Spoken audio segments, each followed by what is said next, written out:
स्वर्ग और पृथ्वी के परमेश्वर सेनाओं के यहोवा का धन्यवाद करते हैं। वह सबका प्रभु परमेश्वर और स्वामी हैं। चाहे वह स्वर्गीय प्राणी, स्वर्गीय स्थान में रहने वाले वे आत्माएं, या जो ईश्वर कहलाते, और पृथ्वी में जो कुछ है, और पृथ्वी के नीचे भी जो कुछ है, वह सबका परमेश्वर है। और इसलिए हम उस स्वर्ग के और पृथ्वी के परमेश्वर का इस समय महिमा करते हैं, स्तुति करते हैं, धन्यवाद देते हैं और सब बातों में उसी का आदर मान करते हैं। वह हमारा स्वर्गीय पिता है और सारी सृष्टि का जबकि वह करता है, निश्चित रूप से उसने अपने ज्ञान के उस प्रकाश के द्वारा हमारे मन को प्रकाशित किया है और उस प्रकाश के द्वारा हम सीखते हैं, हम जानते हैं, समझते हैं और दूसरों को बताते हैं, बताने का प्रयास करते हैं। यह परमेश्वर का उद्देश्य है कि मनुष्य परमेश्वर की उस इच्छा को, उस उद्देश्य को पूरी रीति से जान जाए, पूरी रीति से समझ जाए। और जब मनुष्य इस पर ध्यान देता है,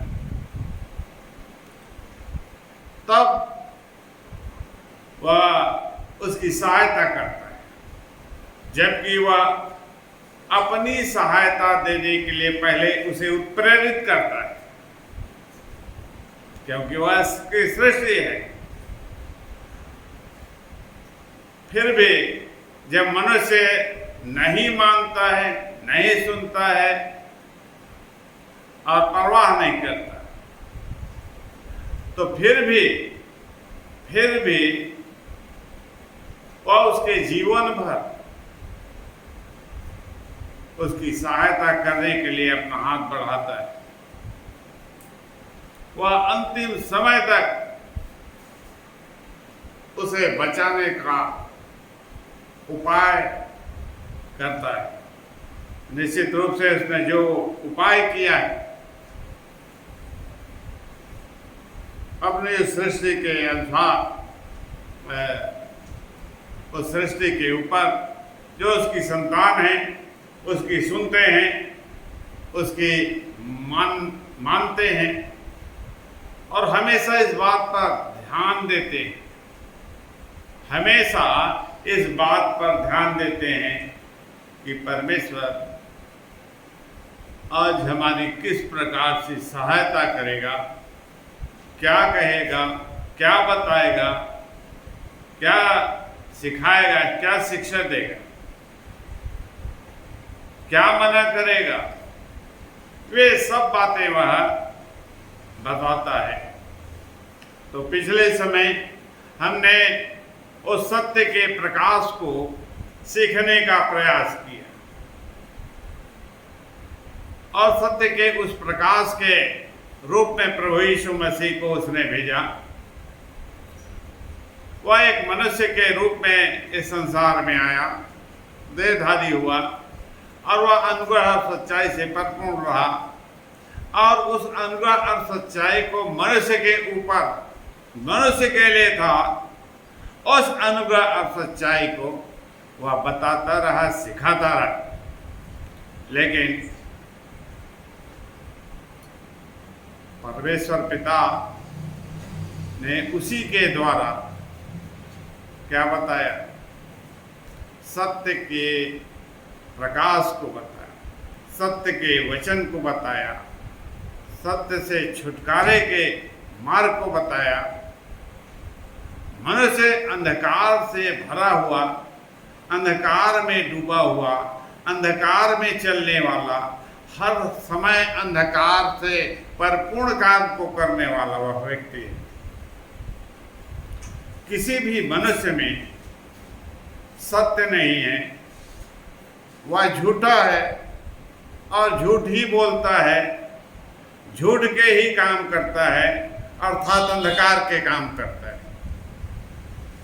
और अंधकार में चलता है, अंधकार में जीता है और अंधकार में ही एक दिन वह समा जाता है।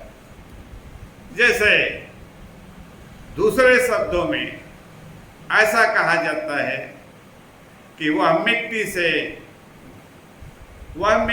था, मिट्टी से बनाया गया और अंत में आज मिट्टी में मिल गया। मनुष्य की यह दुर्गति है, वह अपने आप को नहीं जान पाता, अपने आप को नहीं समझ पाता और अपने आप को बचा नहीं सकता। और जो बचाने का उपाय करता है, जो बचाने का उपाय सिखाता है, जो उसे छुड़ाने का उपाय करता है, वह ज्ञान और वह शिक्षा उसे देता है, उसकी ओर वह ध्यान नहीं देता। तो वह परमेश्वर का वह अभिषिक्त ही है जो इस संसार में आया मनुष्य के रूप में। क्या कहा गया उसके विषय में? वह मनुष्य का पुत्र, प्रभु यीशु मसीह मनुष्य ही था और उसके सारे क्रियाकलाप मनुष्यों के समान थे। लेकिन अन्य मनुष्यों में जो झूठ से भरा हुआ है, उसमें झूठ नहीं था। वह झूठ से उत्पन्न नहीं हुआ, ना वह झूठा है ना झूठा कहलाता है। वह सत्य से उत्पन्न हुआ, वह सत्य बोलता है, सत्य के वचन का प्रकाश देता है, सत्य का आत्मा देता है। सत्य के आत्मा का वह माध्यम है, स्रोत है। मनुष्य यदि उसे चाहे उस सत्य को लेना चाहे, उसी के द्वारा मिलेगा। और कैसे मिलेगा? उसे खोजना पड़ेगा, उस गड़े हुए धन को खोदना पड़ेगा। बिना गड्ढा खोदे पानी नहीं निकलेगा। तो लोग उसे मनुष्य के रूप में जानते हैं और ये सोचते हैं कि वह 25 तारीख को जन्म लिया, आज के दिन हम खुशी मना लेते हैं, खा पी लेते हैं और वे सब काम कर लेते हैं। आज तो उत्सव का दिन है, लोग उसी प्रकार से खुशी मनाते रहते हैं अपने मरने तक। वह केवल एक बात नहीं है उनके खुशी मनाने का, उनके पास हजारों कारण है और वे उसी में जीवन भर लगे रहते हैं। लेकिन अभी वह दृष्टांत के रूप में लिखा गया वह वचन, जिसे अभी सबने पढ़ा कि लोग क्या किए। वे इस्राएली थे जब परमेश्वर ने उसे छुड़ाकर बाहर निकाला और वे चलते चलते परमेश्वर की परीक्षा करने पर उतर आए और उन्होंने कहा, परमेश्वर तो चट्टान से पानी निकाला, परमेश्वर ने तो चट्टान से पानी निकाला, क्या वह हमें खाने को दे सकता है? क्या रोटी दे सकता है? तो मनुष्यों का ध्यान क्या है? मनुष्यों के ध्यान में क्या है? खाना पीना और क्या? उत्सव मनाना, आनंद करना। मतलब वे सब काम करना जो उनके लिए बहुत अच्छा लगे। तो इस्राएलियों ने भी वैसा ही किया। तो इससे क्या हुआ? परमेश्वर का क्रोध उन पर भड़कता है और एक ही दिन में क्या हुआ, उनके जवानों को, बलवंत पुरुषों को एक ही दिन में उन्होंने घात किया। तो मनुष्य इस प्रकार की जब बुराई का काम करता है, परमेश्वर के विरोध में विश्वासघात करता है, इस्राएली इसलिए वे कहलाते हैं कि वे पवित्र लोग हैं। परमेश्वर ने उन्हें अलग किया है संसार से, और परमेश्वर चाहता है कि वह उस कायदे को, अपने कायदे को उसे सिखाए।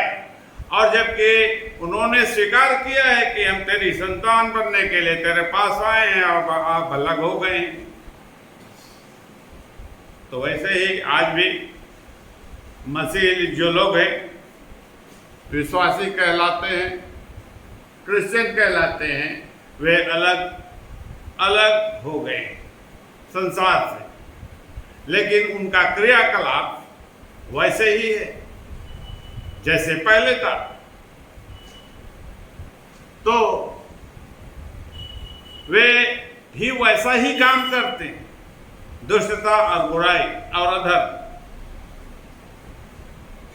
तो परमेश्वर का क्रोध अपने लोगों पर भड़कता है और किसी भी समय उनका घात करता है। जैसे इस समय जो परमेश्वर के पहले नंबर के क्या थे, विश्वास करने वाले मसीही लोग थे, ईसाई थे, वे लोग पहले मारे जा रहे हैं। इस समय विश्व में देख ले, संसार में देख ले कि क्या हो रहा है, कि जो लोग युद्ध में मारे जाते हैं वे क्रिश्चियन ही पहले हैं, घात किए जा रहे हैं, इस्राएली लोग भी घात किए जा रहे हैं। तो परमेश्वर ने उन लोगों को उस प्रकाशन को देने का प्रयास किया प्रभु यीशु मसीह के द्वारा, सत्य के प्रकाश को उन तक पहुंचाया। वह अनुग्रह और सच्चाई से परिपूर्ण है। उस समय परमेश्वर ने इन लोगों ने जिन्होंने नहीं सुना, अपने क्रोध को भड़काया। लेकिन वर्तमान समय में प्रभु यीशु मसीह के जीवन की नई आत्मा की व्यवस्था से जो जुड़ गए हैं, और जुड़ गए हैं मतलब ये नहीं कि जुड़ गए, लेकिन जिन्होंने यीशु मसीह के जीवन की आत्मा की व्यवस्था को अपनाया है और हर समय उसमें उसे अपने ध्यान में रखते हैं, अपने मन में रखते हैं, वे उसका फॉलो करते हैं, उसमें चलते हैं, उनका सारा प्रयास उस पर होता है। उसके जीवन का उद्देश्य यही होता है, और प्रतिदिन हर समय हर घड़ी उनका ध्यान इसी में रहता है। तो वे लोग हैं जो प्रभु यीशु मसीह के उस अनुग्रह और सच्चाई को ग्रहण करते हैं, मन से ग्रहण करते हैं, इस कारण उसके अनुसार चलते हैं, और उसमें उसका प्रतिफल क्या है वे भी सब जानते हैं। इस कारण से वे उसे छोड़ना नहीं चाहते, भटकना नहीं चाहते, अलग रास्ता नहीं बनाते। और इस संसार में वे सारे लोग अपना अपना रास्ता अलग अलग प्रकार से तैयार कर लेते हैं। वे परमेश्वर के लोग ही हैं, लेकिन प्रभु यीशु मसीह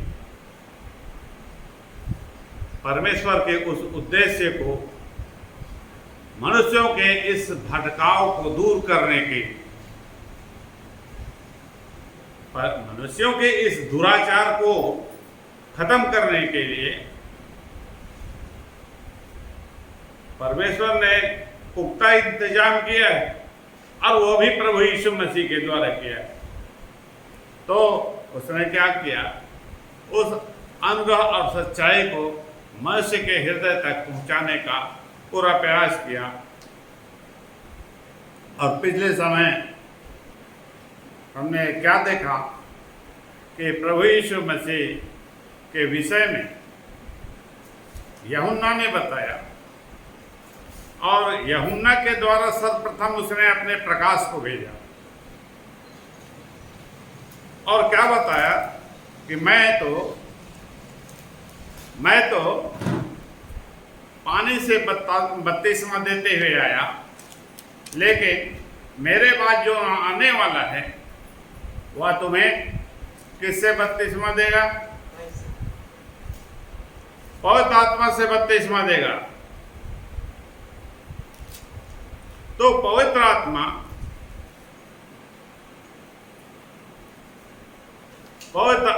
ने यूहन्ना ने यीशु की गवाही दी, उस पवित्र आत्मा की गवाही दी। उसने बताया मैं वो नहीं हूं, मैं वह पवित्र आत्मा नहीं हूं, लेकिन मेरे बाद जो आएगा वही पवित्र आत्मा का अधिकारी है, जो तुम्हें क्या देगा? पवित्र आत्मा से बपतिस्मा देगा। पवित्र आत्मा से क्या कर देगा? परिपूर्ण कर देगा। क्या कर देगा? परिपूर्ण कर देगा, भर देगा, ऊपर से नीचे तक डुबा के उसे भर देगा। अभी तुमने क्या किया?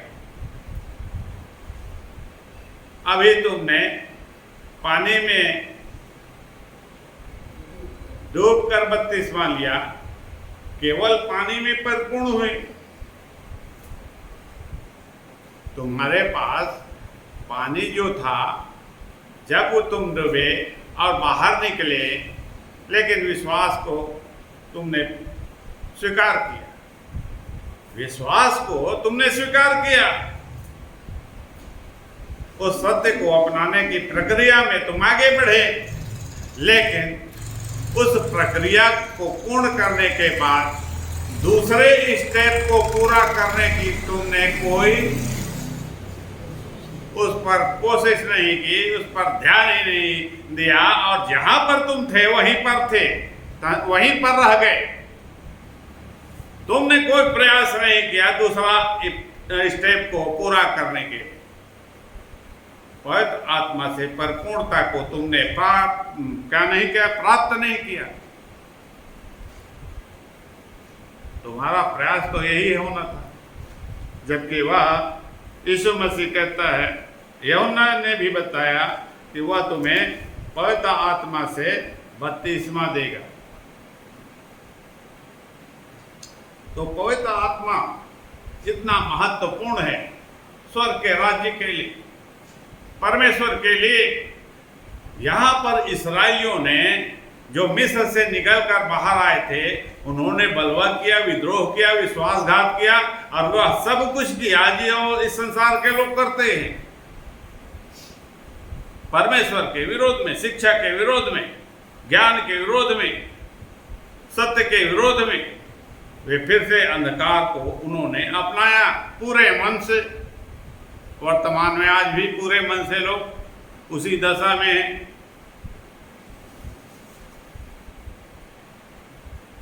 इस कारण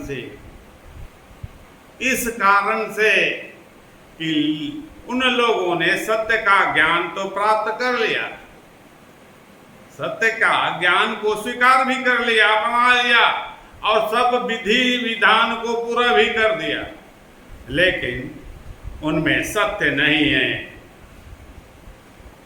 क्यों नहीं है? क्योंकि सत्य के आत्मा को उन्होंने नहीं अपनाया,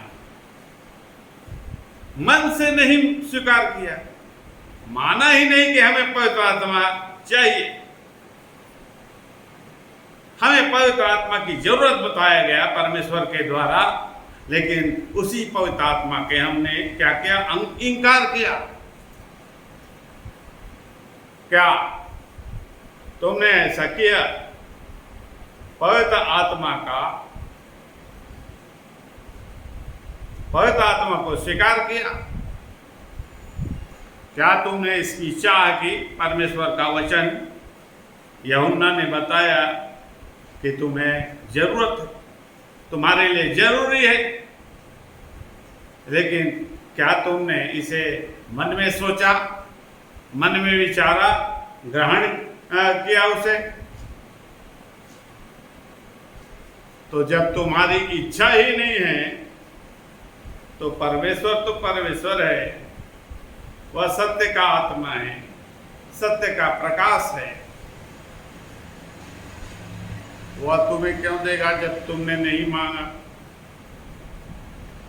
अपने आप क्यों देगा उसे? यद्यपि उसकी इच्छा है, मनुष्यों के लिए उसकी इच्छा है कि वह उस सत्य के आत्मा को ले, स्वीकार कर ले, ग्रहण कर ले। मनुष्यों ने उसका इनकार किया है और आज भी वे सब मसीही इसका इनकार करते हैं, उसके विषय में उस ध्यान ही नहीं देते, उसे पाने का कोई प्रयास नहीं करते। वे जहाँ से उन्होंने शुरुआत की थी, जहाँ से उन्होंने शुरुआत की थी सत्य से जुड़ने के लिए, वह आज तक वहीं पर खड़े हुए हैं। जहां से शुरुआत की थी वहीं पर खड़े हैं आज तक। जीवन बीत गया, अब जाने का समय आ गया, फिर भी जहां पर खड़े हैं वहां से एक कदम टस से मस होना नहीं चाहते।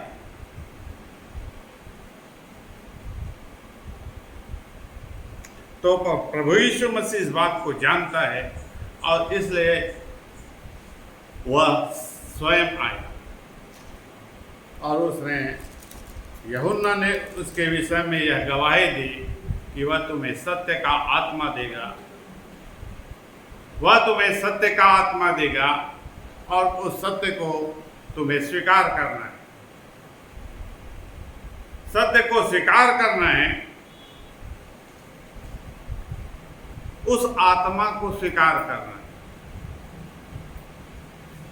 जो प्रभु यीशु मसीह ही देगा।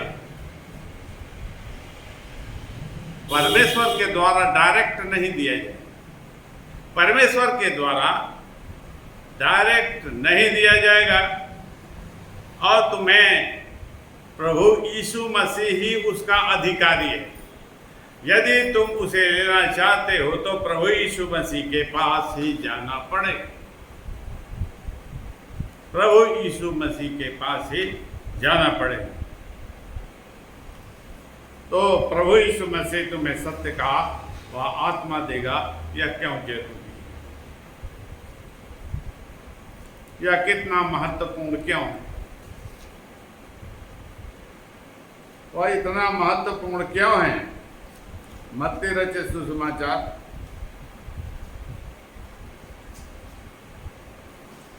5 अध्याय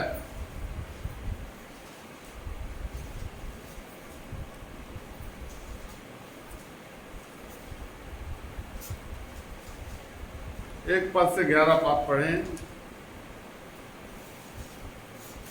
भीड़ को देखकर पहाड़ पर चढ़ गया और जब बैठ गया तो उसके चेले उसके पास आए और वह अपना मुंह खोलकर उन्हें यह उपदेश देने लगा, धन्य है वे जो मन के दीन हैं, धन्य है वे जो मन के दीन हैं, क्योंकि स्वर्ग का राज्य उन्हीं का है। क्योंकि स्वर्ग का राज्य उन्हीं का है।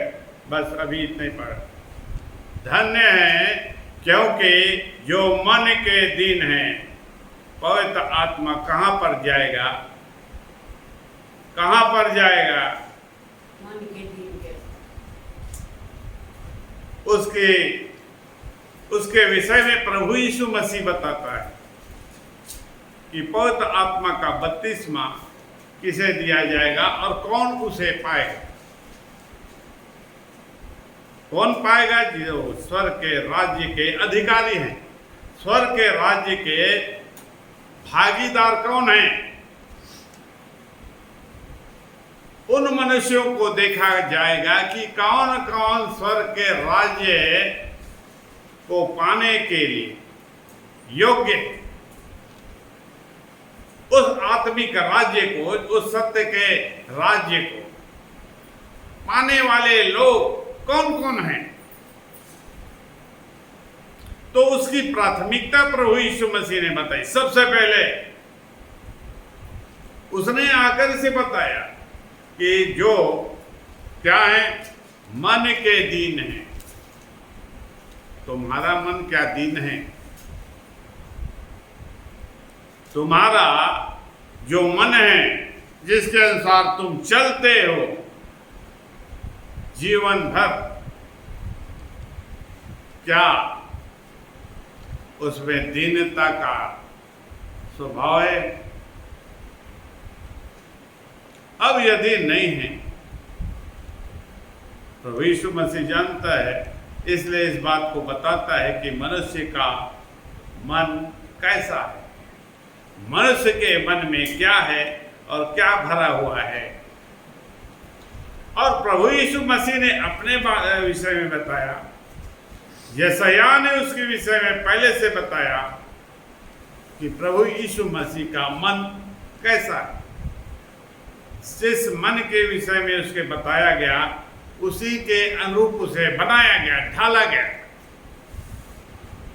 तो उसने कहा, मैं मन में दीन, मैं नम्र और मन में दीन हूं। मनुष्य के लिए यह एक जरूरी योग्यता है। स्वर्ग के राज्य में, स्वर्ग का राज्य आत्मिक राज्य है। स्वर्ग का राज्य क्या है? आत्मिक राज्य है, शारीरिक संसारिक नहीं है वो। तो आत्मिक राज्य में स्थान ग्रहण करने के लिए जिस बात की तुम्हें आवश्यकता है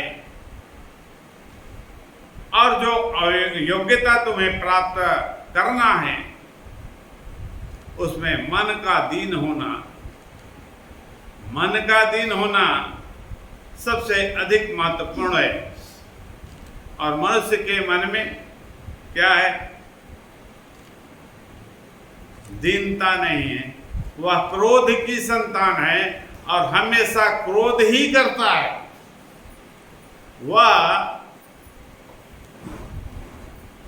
क्रोध की संतान है और जीवन भर वह क्रोध ही करता है। क्रोध के कारण क्या करता है? वो वे एक दूसरे को मारते पीटते हैं, एक दूसरे को भला बुरा कहते हैं, एक दूसरे से बदला लेते हैं, एक दूसरे को मारते हैं, घात करते हैं। वे सारे काम करते हैं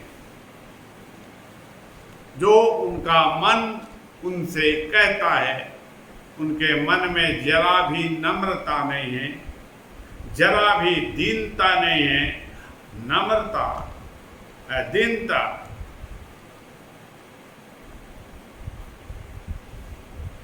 मनुष्य के भीतर कैसे आई? मनुष्य के मन में कैसे आती है? जो सब प्रकार से लाचार होता है, तब सब प्रकार से जब लाचार हो जाता है तो वह अपने आप दीन हो जाता है। किसी भी चीज को वह नहीं कर पाता। ऐसे लाचार लोग जो इस संसार में होते हैं, क्या तुमने उसे देखा है? तुम उसे गाली दोगे, भगाओगे, कुछ भी नहीं दोगे तो भी कुछ नहीं कहेगा, चुपचाप रहेगा। केवल वह निवेदन करेगा, गिड़गिड़ाए। ये है मन में दीन होना। उसे देखकर जाना जा सकता है वह लाचार है, इस कारण से कुछ नहीं कर सकता। वह क्रोध नहीं कर सकता। वह अपने लिए खाने को भी नहीं जुगाड़ कर पाता है, पीने के लिए भी, पहनने के लिए भी नहीं, घर की भी व्यवस्था नहीं कर पाता। वह इतना लाचार है। कोई मारेगा तो उसका विरोध नहीं कर सकता। चाहे उसके साथ किसी भी प्रकार का अत्याचार किया जाए, उसमें विरोध करने की क्षमता भी नहीं।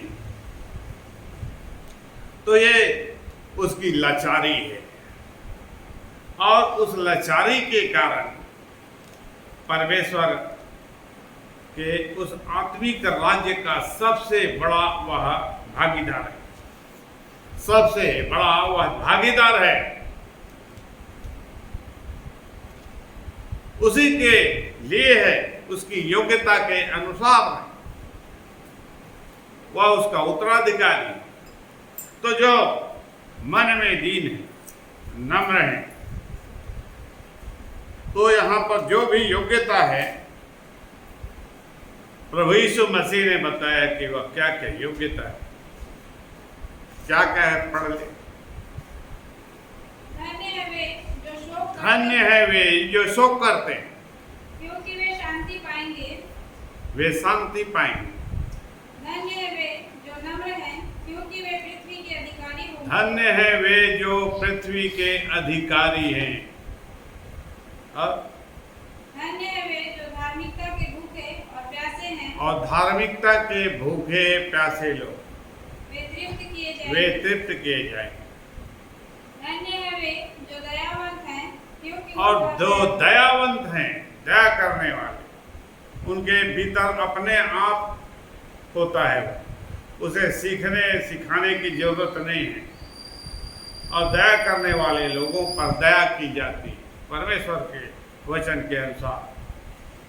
और धन्य है वे जिनके मन शुद्ध हैं, जिनके मन शुद्ध हैं, क्योंकि वे परमेश्वर को देखेंगे। वे परमेश्वर को देखेंगे। जिनके मन शुद्ध हैं, जिनके मन शुद्ध किए गए हैं।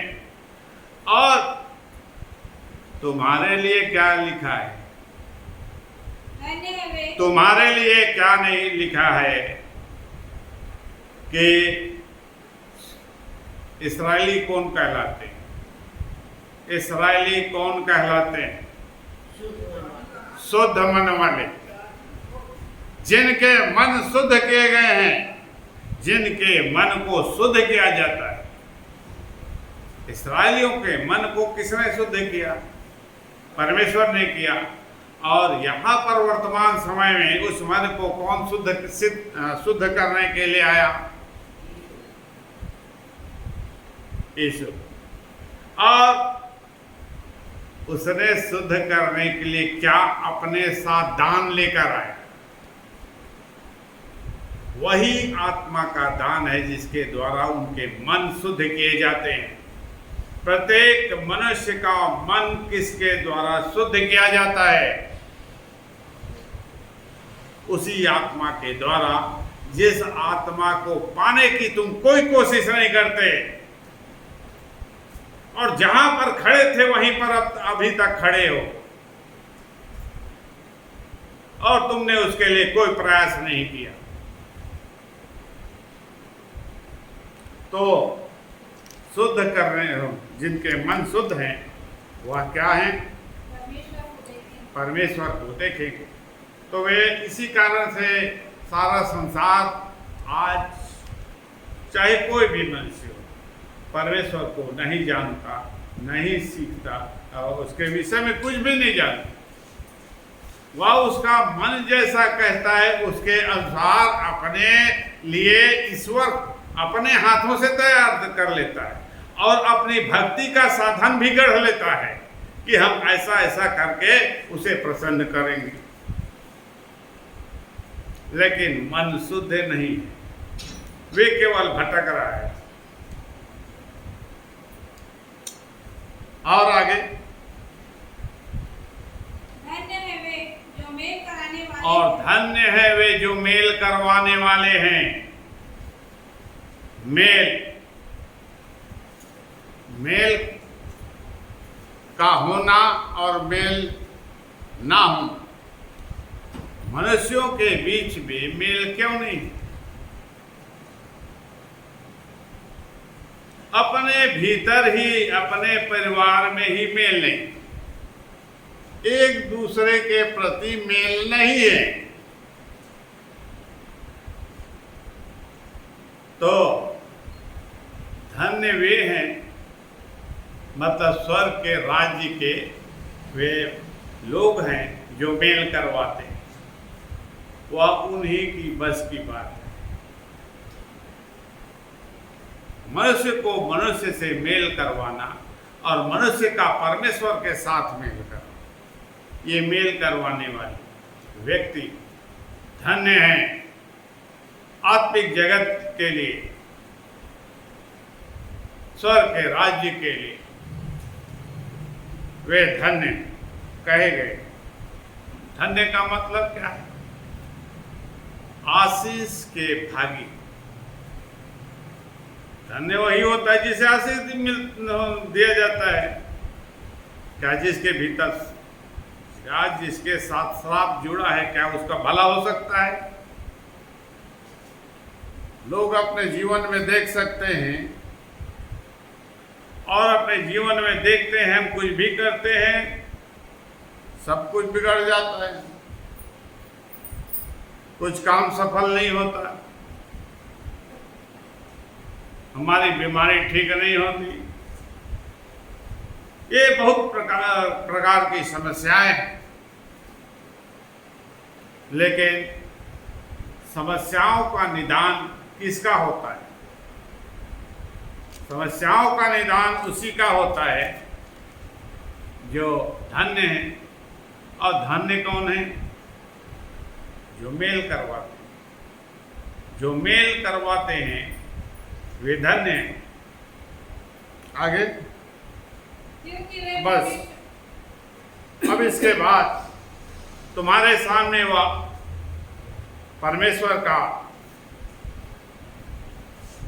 वह सत्य का प्रकाश है, जिसके विषय में यूहन्ना ने सबसे पहले बताया कि तुम्हें पवित्र आत्मा की जरूरत है। और उस जरूरत को उसने बताया, मैं तो पानी से बपतिस्मा देते हुए आया और इसलिए पानी से मैंने बपतिस्मा दिया, स्वर्ग के राज्य से जोड़ने के लिए नहीं दिया। मैंने इसलिए दिया कि वह मुझ पर प्रकट हो जाए। कौन प्रकट हो जाए? यीशु मसीह को जानने के लिए। वहां पर तो कोई स्रोत नहीं था। खोल दे। और कोई स्रोत नहीं था जानने का, और इस कारण से वह जानना चाहता था जो पवित्र आत्मा से देने वाला होगा वह कैसे मेरे पास पहुंचेगा। तो प्रभु यीशु मसीह जब आया तो वह बपतिस्मा लेने के लिए, बपतिस्मा लेने के, क्योंकि सबके लिए क्या था? ये आज्ञा थी। जो परमेश्वर के लोग थे, परमेश्वर की ओर थे, यह आज्ञा थी। तो जो परमेश्वर का भय मानते हैं, जो इस्राएली हैं, परमेश्वर की सब बातों को जानने का प्रयास करते हैं। तो क्या कहा गया भविष्यद्वक्ता के द्वारा? जो भविष्यद्वक्ता आया है उस वक्त क्या कहता है? उसने कहा है मन फिराओ, क्योंकि ईश्वर का राज्य निकट है, और अपने पापों को मानकर बपतिस्मा लो। तो इस प्रकार उन्होंने अपने पापों को मानकर बपतिस्मा लेने के लिए भीड़ के पहुंच गए। लेकिन इसी आज्ञा के कारण प्रभु यीशु मसीह भी वह ठोकर का कारण नहीं बनना चाहता था। दूसरी बात, अपने आप को प्रकट भी करना चाहता था यूहन्ना के ऊपर। यीशु मसीह भी बपतिस्मा लेने गया और इस प्रकार से, लेकिन वह वास्तविक रूप से बपतिस्मा देने के लिए नहीं आए। तो वैसे ही आज मनुष्यों के लिए जो बपतिस्मा लेते हैं पानी में डूबकर, लेकिन पवित्र आत्मा के विषय में अज्ञात हैं। प्रभु यीशु मसीह आ गया है, यूहन्ना अब नहीं है। तुम्हें वह आत्मा से भर देगा, तुम्हें वह आत्मा से भर देगा, लेकिन तुम्हें उस सत्य को ग्रहण करना पड़ेगा। उसे पाने के लिए वे सारी बातें जो बताई गई है उसके अनुसार करना पड़ेगा। तब तो वह पवित्र आत्मा सत्य का वचन लेकर आया प्रभु यीशु मसीह, और सत्य के उस वचन को अपने हृदय में जब आदमी स्थान देता है, ग्रहण कर देता है, और उसके भीतर उसके मन में सच्चाई होती, सच्चाई को वह मन से ग्रहण करता है, वहीं पर वह पवित्र आत्मा का दान अपने आप परमेश्वर के द्वारा उन्हें दिए जाता है। जहाँ पर सच्चाई है, जहाँ पर जिस मन में, जिस हृदय में वह सत्य है, वहीं पर वह सत्य का वह आत्मा दिया जाता है। तो यह क्यों इतना जरूरी है वह सत्य का आत्मा? इसकी विशेषता क्या होती है?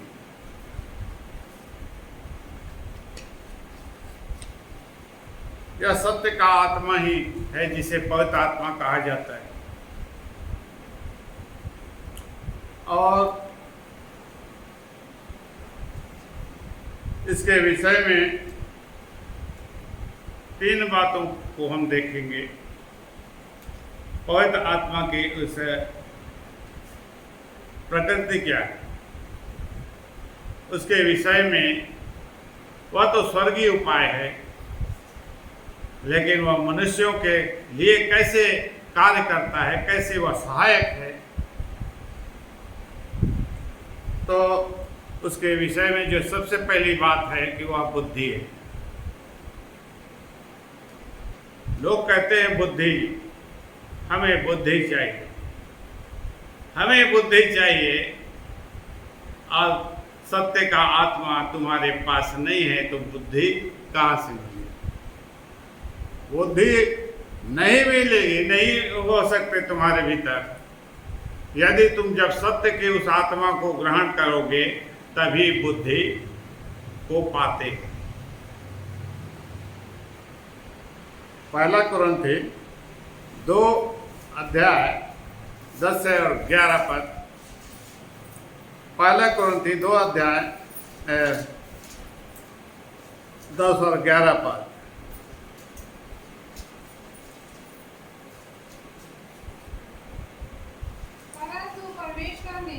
परंतु परमेश्वर ने उनको अपने आत्मा के द्वारा, तुमको अपने आत्मा के द्वारा हम पर प्रकट किया, हमको प्रकट किया। क्योंकि आत्मा सब बातें वरन परमेश्वर की गूढ़ बातें भी जांचता है। क्योंकि आत्मा सब बातें परंतु परमेश्वर की गूढ़ बातें भी जानता है। कौन जानता है? वही आत्मा जो सत्य का आत्मा है। मनुष्य की सब बातों को कौन जानेगा? उसका आत्मा ही जानेगा। और परमेश्वर के गूढ़ बातों को भी वही जानेगा। कैसे जानेगा? जब सत्य का आत्मा उसके भीतर रहेगा तब ना जानेगा। सत्य का आत्मा तुम्हारे लिए कितना जरूरी है अभी तुम नहीं जानते। कुछ भी अपने विषय में नहीं जानते कि तुम्हारे साथ क्या होगा, क्या नहीं होगा, तुम्हारा भला होगा या बुरा होगा, तुम्हें क्या क्या सामना करना पड़ेगा और उनसे निपटना कैसे पड़ेगा, कुछ भी नहीं तुम्हें मालूम है। लेकिन वही आत्मा जब तुम्हारे पास आएगा, वही तुम्हें बुद्धि के मार्ग को बताएगा, बुद्धि को देकर सिखाएगा हर बात को। जो तुम उससे पूछोगे वही आत्मा तुम्हारे सारी बातों का निराकरण करेगा, सहायता करेगा। फिर से पढ़। परंतु परमेश्वर ने परंतु परमेश्वर ने उनको अपने आत्मा के द्वारा अपने आत्मा के द्वारा हम पर प्रकट किया, क्योंकि आत्मा सब बातें वरन परमेश्वर की गूढ़ बातें भी जांचता है। तो ये परमेश्वर की ओर से, परमेश्वर की ओर से है, और परमेश्वर ने तुम्हारे लिए उपाय किया है, क्योंकि तुम्हारे लिए उस जरूरत को जानता है कि मनुष्य तो अपने उस निकम्मे आत्मा के अनुसार चल रहा है, निकम्मे चाल चलन। तुम बाप दादों से चले आ रहे अपने निकम्मे चाल चलन के कारण छुटकारा नहीं पा सकते, परंतु बहुमूल्य प्रभु यीशु मसीह के लहू के द्वारा ही तुम्हारा छुटकारा होगा। और जब छुटकारा हो गया तो तुम्हें वह आत्मा मिलना चाहिए। तुम्हारा सारे दोस्त और जो भी कुछ तुम्हारे साथ था उस सब का तो निराकरण कर दिया गया है। तो जब तुममें भी सत्य है, तुममें भी सत्य है। अब जब तुम बुरे थे तो बुरी इच्छा करते थे, बुरी लालसा करते थे, बुरा सोचते थे, बुरा करते थे, बुरी कल्पना, सब कुछ बुरा था, बुरा की चाह करते। अब तुम में सत्य आ गया है। अब तुम नहीं चाहते बुराई में पड़ते, ना अपने विषय में, ना अपनी संतान के विषय में, ना अपने घर परिवार के किसी के विषय में भी बुरा नहीं चाहते, तो दूसरों के विषय में भी बुरा नहीं करना चाहते, भला करना चाहते। और सत्य तुम्हारी सहायता करेगा, सत्य तुम्हारी सहायता करेगा। वह सत्य का आत्मा या तुम्हारे जीवन के हर क्षेत्र में वही सत्य का आत्मा जिसे तुम भर गए हो, परिपूर्ण हो गए हो, जैसे यीशु मसीह अनुग्रह से और सच्चाई से परिपूर्ण हो गया, वह देह, तुम्हारा देह भी परिपूर्ण हो जाना चाहिए। अनुग्रह और सच्चाई से, अनुग्रह और सच्चाई तुम्हारे भीतर आ जाना चाहिए। और अनुग्रह सच्चाई आ गया तो वह आत्मा भी आ गया, जो पवित्र आत्मा कहलाता है, जो सत्य का आत्मा कहलाता है। तो उसका रास्ता भी परमेश्वर ने बताया कि तुम्हें कैसे हर एक बात से, हर एक अपने बुरे कर्मों से अलगाव करना है, अपने आप को अलग करना है और हमेशा सही सोचना है, सही देखना है, सही करना है। तो परमेश्वर ने बुद्धि देने के लिए बुद्धि के आत्मा को ही दिया। बुद्धि देने के लिए परमेश्वर ने बुद्धि के आत्मा को ही दान स्वरूप दे दिया, मनुष्य को दे दिया। तुम क्यों भटकते हो? तुम्हारे लिए हर समय तुम्हारी सहायता करने के लिए, हर बात में रास्ता दिखाने के लिए और यहां तक सामर्थ्य देने के लिए तुम्हारे पास, तुम्हारे भीतर मौजूद है वह। तो ये पवित्र आत्मा अर्थात सत्य का आत्मा क्या है? बुद्धि का आत्मा। और क्या तुम्हें इसकी आवश्यकता नहीं है? यह है, यदि है तो उसे पुकार सकते हो और उसी प्रकार से उसके लिए प्रयास भी कर सकते हो। लेकिन पवित्र आत्मा बुद्धिमान, पवित्र आत्मा क्या है? उसी प्रकार से जैसे वह बुद्धि से परिपूर्ण है, वह आत्मा बुद्धि से परिपूर्ण है। उसके पास दूसरी बात क्या है? उसकी भावनाएं। पवित्र आत्मा के पास भावनाएं हैं। लोग कल्पना करते हैं कि क्या आत्मा में भावना इस प्रकार से होगा, लेकिन पवित्र आत्मा के पास वह सब कुछ को महसूस कर सकता है। तुम्हारे साथ जो कुछ भी अच्छा हो गया, बुरा होगा, दुख होगा, क्लेश होगा, शांति होगी, अशांति होगी, तुम्हारे साथ जितना भी जो कुछ भी हो बुरा और अच्छा,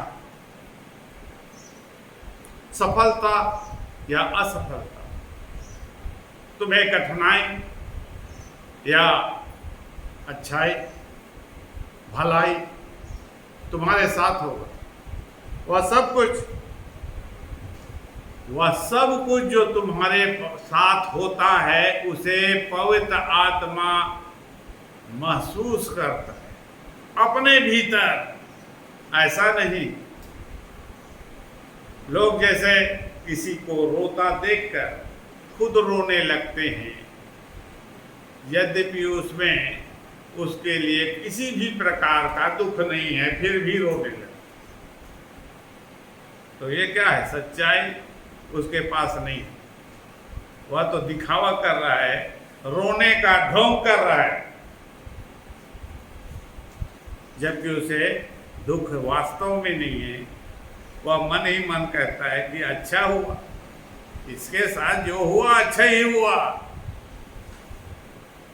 तो ये सच्चाई नहीं है।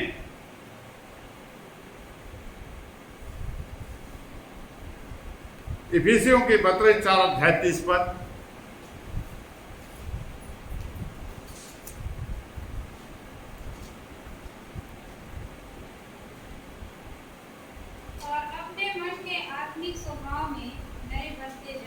और अपने मन के आत्मिक स्वभाव में नए बनते जाओ।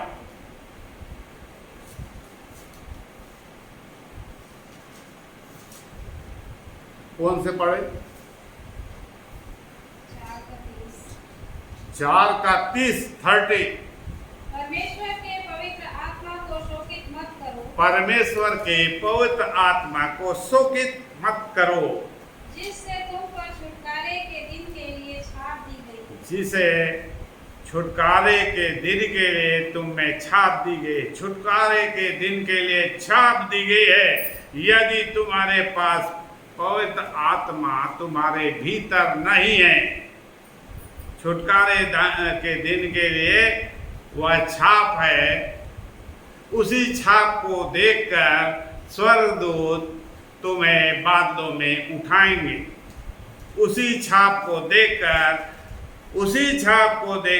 स्वर्गदूत प्रभु यीशु मसीह की आज्ञा के अनुसार छाप को ऐसे देखेंगे पहले कि तुम्हें वह आत्मा है कि नहीं। उन्हें तो पहले से दिखाई देगा, पहले से दिख जाएगा कि वह सत्य का आत्मा वहां पर मौजूद है कि नहीं। ये गंभीर बात है। छुटकारे के दिन तुम्हारे पास वह छाप होना चाहिए, तभी बादलों में उठाए जाओ। वह शरीर के साथ नहीं मरने वाला, वह छाप भी नहीं मिटने वाला। चाहे कितने, जैसे 2000 वर्ष पहले जो लोग विश्वासी थे मरे, वह छाप उनमें है, वह पवित्र आत्मा का छाप उनमें है, और वे लोग उठाए जाएंगे।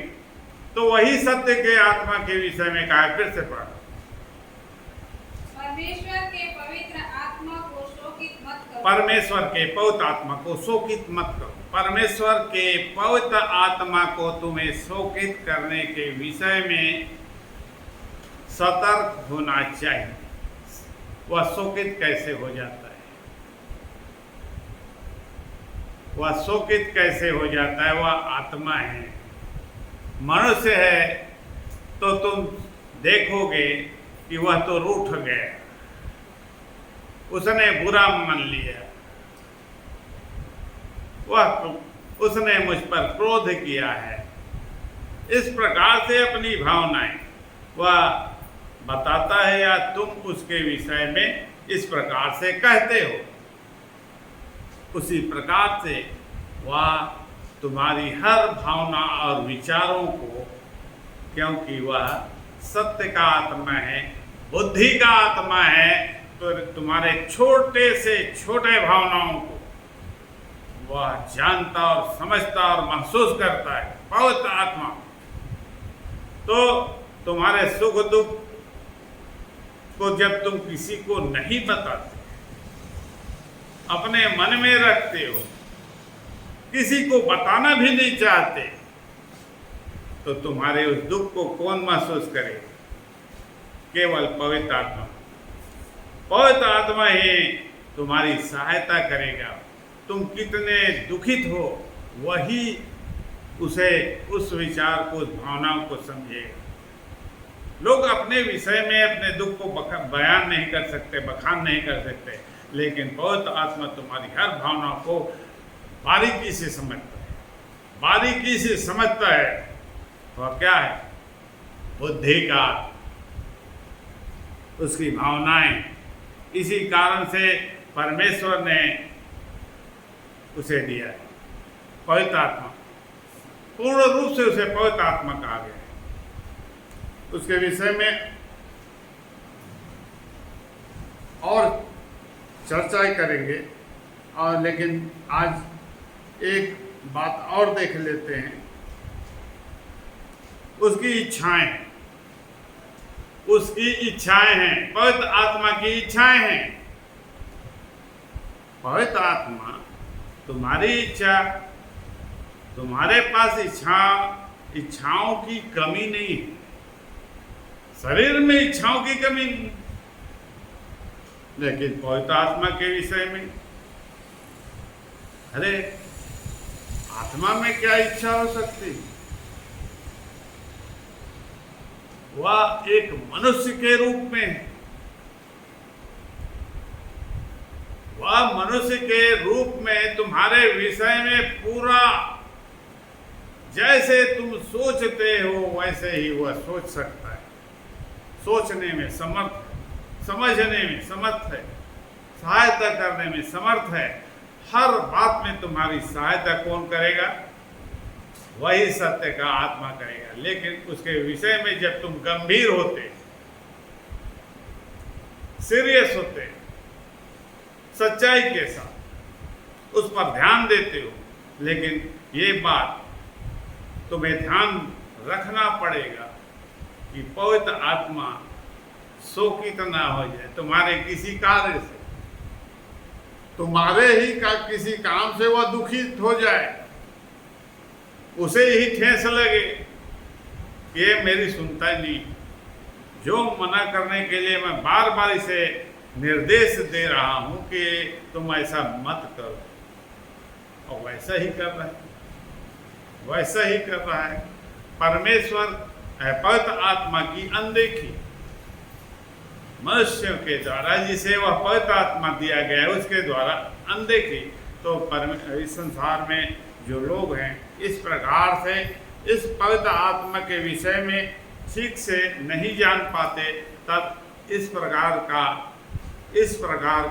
प्रकार की समस्या उत्पन्न होती है, पवित्र आत्मा का शोकित होना।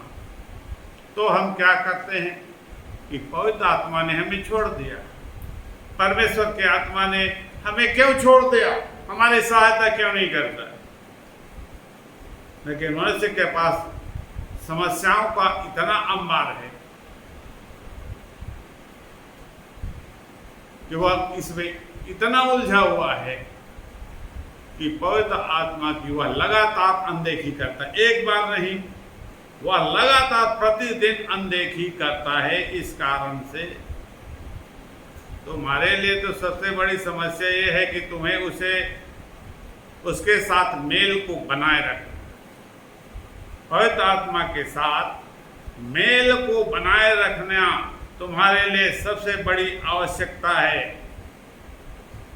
तो उसी बात पर तुम्हारा संपूर्ण ध्यान होना चाहिए।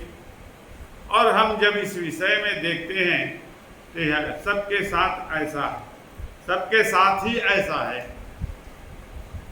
तो सबसे बड़ी हमारी प्राथमिकता क्या होनी चाहिए? हमारी सबसे बड़ी प्राथमिकता पवित्र आत्मा को किसी भी हालत में अपने साथ बनाए रखने की है।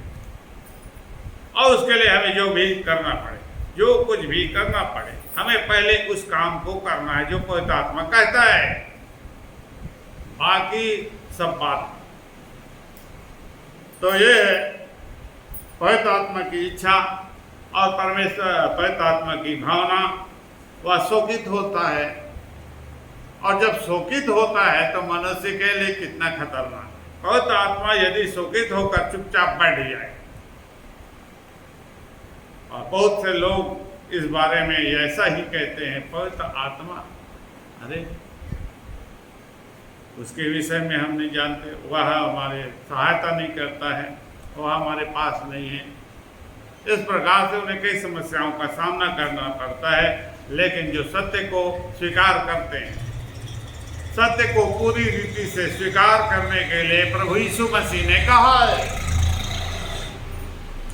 तो पवित्र आत्मा ही है जो मनुष्य को शिक्षा देता है, बुद्धि देता है, ज्ञान देता है, समझ देता है, और उसी के द्वारा ही एक आदमी आगे बढ़ सकता है।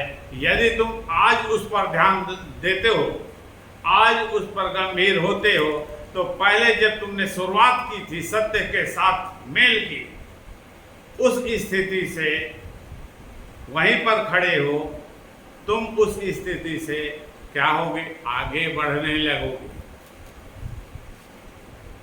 निश्चित रूप से कुछ दिन बाद तुम इस बात की गवाही दे सकते हो कि मैं तो इतने साल से वहीं पर खड़ा था, लेकिन सत्य जब मुझ पर प्रकट हुआ, सत्य का आत्मा वह प्रकट हुआ, तो आज मेरी स्थिति इस प्रकार से मेरे जीवन में यह बातें हैं। तो पवित्र आत्मा को पाना, पवित्र आत्मा के बपतिस्मा को पाना, पवित्र आत्मा की उस आग को पाना, सबसे पहले मनुष्य के लिए बहुत ही जरूरी है। मनुष्य की सबसे बड़ी प्राथमिकता है। और यूहन्ना ने पहले आके बताया, यीशु मसीह के आने से पहले वो आया और उसने बता दिया कि वह पवित्र आत्मा और आग से बपतिस्मा देगा तुम्हें पानी में डूबने की जरूरत नहीं है उसे सीखने समझाने के लिए, लेकिन वास्तविक आवश्यकता उस आग की है, उस आत्मा की है। उस आग को, उस आत्मा को तुम्हारे पास होना चाहिए। उस साप के ना होने के कारण तुम्हारा जीवन यहीं रुक जाएगा, यहीं खत्म हो जाएगा, और तुम्हारी कल्पना जो करते हो कि बादलों में हम उठा लिए जाएंगे, धरा का धरा रह जाएगा। ये है परमेश्वर का उपाय, परमेश्वर का सत्य, जो परमेश्वर के द्वारा ही पूरा किया जाता है और पवित्र आत्मा के द्वारा किया जाता है। इसमें तुम्हें सीखना और समझना है और उसमें ध्यान देना है गंभीरता से। कम कर तो तुम कुछ नहीं कर सकते, हम कुछ भी नहीं कर सकते। हमारे पास ऐसी कोई सामर्थ्य नहीं है जिसे हम कुछ कर सकें। करने वाला तो वही पवित्र आत्मा है, वही प्रभु यीशु मसीह है।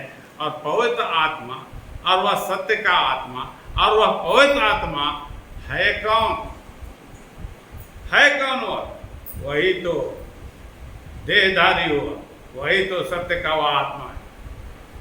जो देहधारी हुआ वही सत्य का आत्मा है, वही पवित्र आत्मा है। तो आज के दिन हम उस सत्य को इस रूप में अपने मन में ग्रहण करें और सत्य की सहायता वो अपने जीवन में, अपने परिवार में, अपने सब लोगों के साथ उसे बांट। और धन्यवाद करते हैं परमेश्वर पिता का, जो अपने सत्य के आत्मा के विषय में प्रकाश सबको देता है, हमें भी देता है, तुम्हें भी देता है और हमें सचेत भी करता है।